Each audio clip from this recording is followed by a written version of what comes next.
రెండో అధ్యాయం కొత్త ప్రమాదం మరియు పరదేశమ్మ వారి ప్రతినిధి. ప్రథమ అధ్యాయంలో పరదేశమ్మ తల్లి ప్రత్యక్షంగా అర్చకుడికి తన ఆశీర్వాదాన్ని అందించి గ్రామానికి పరిరక్షణ కల్పించింది.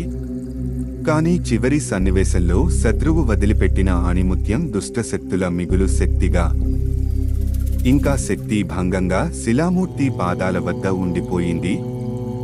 ఈ శక్తి గ్రామాన్ని భవిష్యత్తులో పెద్ద ముప్పుకు గురిచేసేలా కనిపిస్తోంది. తల్లి గ్రామాన్ని రక్షించడానికి ప్రతిసారి రాకుండా దానిలో ఉన్న మహాశక్తిని అర్చకుడు సజీవంగా పొందడంలో సహాయం చేయాలని. భాగం 2. అర్చకుడికి తల్లి కూప సందేశం. ఈ భయాందోళన సమయంలో అర్చకుడు పరదేశమ్మ తల్లి సమక్షంలో తన ఆరాధనలో నిమగ్నమవుతాడు. అప్పుడు తనకి తల్లి నుండి దివ్య సందేశం అందుతుంది. ఆమె అతనికి స్వప్నంలో ప్రత్యక్షమవుతూ చెప్తుంది, నా పిల్ల, గ్రామం ఈ కొత్త ప్రమాదం నుండి రక్షించబడాలి. ఈ దుష్టశక్తి నీ ధర్మం మరియు గ్రామ భక్తులకు పరీక్షగా నిలుస్తుంది.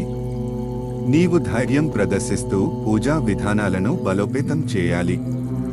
ఈ సమయానికే నేను నీకు సహాయంగా ఒక శక్తివంతమైన ప్రతినిధిని పంపిస్తున్నాను. భాగం 3. నాగసర్పం ఆగమనం. పరదేశమ్మ తల్లి ఆశీర్వాదంతో ఒక పవిత్రమైన నాగసర్పం అర్చకుడి పక్కన ప్రత్యక్షమవుతుంది. ఈ సర్పం తల్లి యొక్క కృపా శక్తితో మంత్రశక్తులను కలిగి ఉంది.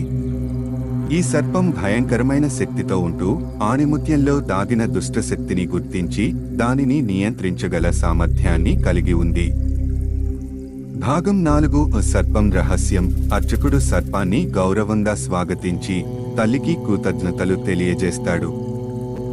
ఈ సర్పం ఆణిముత్యం చీకటి శక్తులను పసిగట్టడంలో అతనికి మార్గనిర్దేశకంగా ఉండాలి.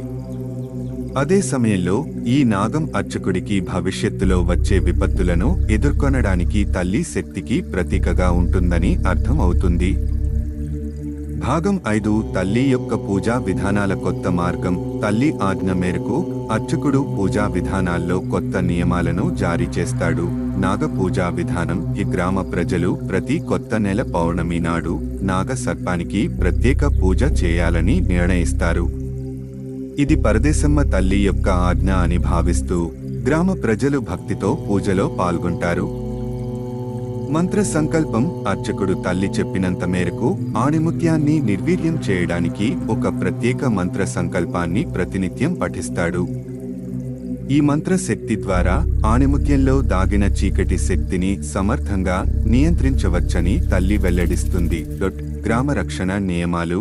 గ్రామ ప్రజలకు తల్లి పట్ల విశ్వాసాన్ని పెంచే పూజలు, మంత్రాల పఠనం చేయాలని అర్చకుడు సూచిస్తాడు. ప్రతిరోజు గ్రామ ప్రజలు పరదేశమ్మ తల్లి పట్ల తమ భక్తిని పెంచుతుండగా దుష్టశక్తులకు తమ గ్రామం అందనివ్వాలని తల్లి ఆశీర్వాదం కోరతారు. మంత్ర సంకల్పం. అర్చకుడు తల్లి చెప్పినంత మేరకు ఆణిముత్యాన్ని నిర్వీర్యం చేయడానికి ఒక ప్రత్యేక మంత్ర సంకల్పాన్ని ప్రతినిత్యం పఠిస్తాడు. ఈ మంత్ర శక్తి ద్వారా ఆణిముత్యంలో దాగిన చీకటి శక్తిని సమర్థంగా నియంత్రించవచ్చని తల్లి వెల్లడిస్తుంది. గ్రామ రక్షణ నియమాలు. గ్రామ ప్రజలకు తల్లి పట్ల విశ్వాసాన్ని పెంచే పూజలు, మంత్రాల పఠనం చేయాలని అర్చకుడు సూచిస్తాడు. ప్రతిరోజు గ్రామ ప్రజలు పరదేశమ్మ తల్లి పట్ల తమ భక్తిని పెంచుతుండగా దుష్టశక్తులకు తమ గ్రామం అందనివ్వాలని తల్లి ఆశీర్వాదం కోరతారు. ముగింపు. ఈ అధ్యాయం ఆణిముత్య దుష్టశక్తిని కట్టిపడేసే తల్లి కృపా చైతన్యంతో ముగుస్తుంది. కాని ఆణిముత్యం ఇంకా ఆలయంలో ఉండటంతో అది భవిష్యత్తులో ఎప్పుడైనా మళ్లీ ప్రాణాంతకంగా అవతరించే ప్రమాదం ఉంటుందని అర్చకుడికి అర్థమవుతుంది. ఇది ఒక కొత్త భయంకరమైన మలుపుకు నాంది.